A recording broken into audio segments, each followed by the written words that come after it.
तो आज था हमारा डे 72 ऑफ नीट 2026 और आज हम लोगों ने करा। कल जल्दी उठे थे, मतलब जल्दी नहीं, 9:30 पर उठे थे। तो टेस्ट रिवीजन करा, जो फुल सिलेबस टेस्ट दिया था उसका आधा करा और रियल टेस्ट 1 एंड 2 उसका रिवीजन करा। मतलब कि जो मेरे गलत हुए थे क्वेश्चन उसकी प्रैक्टिस करी, मतलब फिर से देखा उन्हें कि क्यों गलत हुए। और फिर करा कहाँ, हाँ, क्वेश्चन रिवीजन 2 से 5 क्वेश्चन रिवीजन के लिए रखा था। जो मेरे गलत हुए हैं क्वेश्चंस उनका रिवीजन करने, मतलब जो हमने प्रैक्टिस करे हैं उसमें से जो गलत हुए तो कर रहे थे। तो लाइट ही चली गई थी, तो फिर तो हम बायोलॉजी पढ़ने लगे, क्योंकि वही हम ऑनलाइन ही सब करते हैं। तो नीट प्रेप में उसमें दिखाता है ना कि ये इनकरेक्ट है, तो वही हम देख रहे थे। लेकिन लाइट चली गई तो हम फिर बायोलॉजी पढ़ने लगे। बायोलॉजी में एनिमल किंगडम और प्लांट किंगडम करा था। Animal kingdom and plant kingdom का रिवीजन करा था। फिर लाइट आ गई थी तो 1 घंटा रह गया था 5 बजने में, तो 4 से 5 हमने वही क्वेश्चन का रिवीजन करा। फिर centre of mass and collision वाले चैप्टर के थोड़े बहुत क्वेश्चन करे। फिर जो टेस्ट वेस्ट फिर ऐसे ही रिवीजन करा टेस्ट वेस्ट के लिए।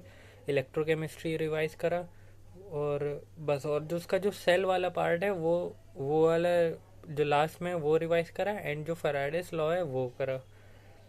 तो कल का तो हो गया। तो अब ये नया वीक स्टार्ट हो गया है, तो फिर इसमें मेरा टारगेट है इस वीक का कि हाँ, कि फिजिकल केमिस्ट्री पूरी एंड हो जाए।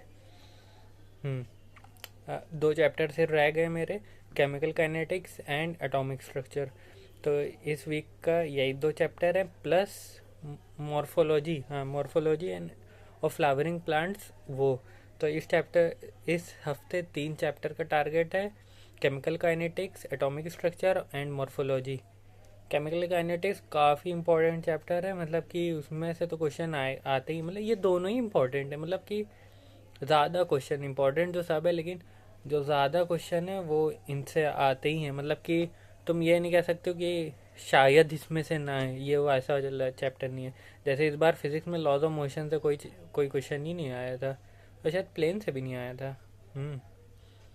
तो मतलब, लेकिन ये जो केमिकल काइनेटिक्स अगर केमिस्ट्री की बात करें तो, और एटॉमिक स्ट्रक्चर ये काफ़ी इंपॉर्टेंट है। एटॉमिक स्ट्रक्चर तो फिजिक्स में भी आता है, लेकिन ये थोड़ा सा अलग है क्योंकि इसमें रेडियल नोड, एंगुलर नोड सब निकालना रहता है। तो बस इस हफ्ते का ये टारगेट है, और ये हफ्ता काफ़ी सही होने वाला है।